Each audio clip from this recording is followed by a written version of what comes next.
Pandian store சீரியலில் அடுத்த எபிசோடில் நம்ம சரவணன் இருந்துட்டு அஞ்சலியை பார்த்து, அஞ்சலி இதுக்கு மேலே என்னால் உங்ககிட்ட எந்த விஷயத்தையும் மறைக்க முடியாது.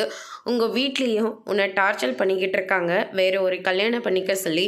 எனக்கும் மயில் செட் ஆக மாட்டா, அவள் கூட நான் சேர்ந்து வாழ்கிறது எண்ணமே கொஞ்சம் கூட எனக்கு கிடையாது அப்படின்ற மாதிரி சொல்லிக்கிட்டு இருக்காங்க.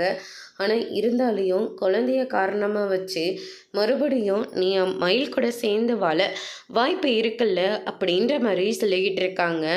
அது என் குழந்தைய நான் தனியாக கூட வளர்த்தப்பன தவிர அவ கூட நான் சேர்ந்து வாழ மாட்டேன், இதை நான் உனக்கு செஞ்சு கொடுக்குற சத்தியம் கூட அப்படின்ற மாதிரி சொல்லிடுறாங்க.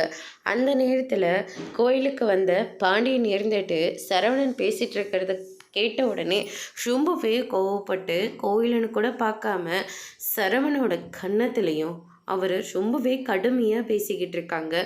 ஏண்டா கட்டின பொண்டாட்டி அங்கே மாசமாக இருக்கா, நம்ம வீட்டில் எவ்வளோ பிரச்சனை வேணாலும் இருக்கட்டும், அந்த பொண்ணு எந்த மாதிரி சூழ்நிலையும் கல்யாணம் பண்ணி இருந்திருக்கட்டும், அதுக்காக பிள்ளைத்தாச்சி பொண்ணு அப்படியே விட்டுட்டு நீ இந்த பொண்ணை கல்யாணம் பண்ணிக்கிறேன்னு சொல்லி வாக்கு கொடுத்துட்ருக்கு, நீ என்னோட பையனை சொல்லிக்கவே எனக்கு ரொம்பவே அவமானமாக இருக்குது அப்படின்னு சொல்லிட்டு பாண்டியன் சொல்லிக்கிட்டு இருக்காங்க.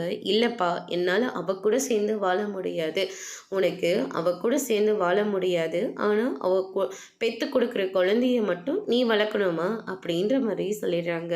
அதோடு இன்னைக்கான பிரம முடிச்சிருக்காங்க.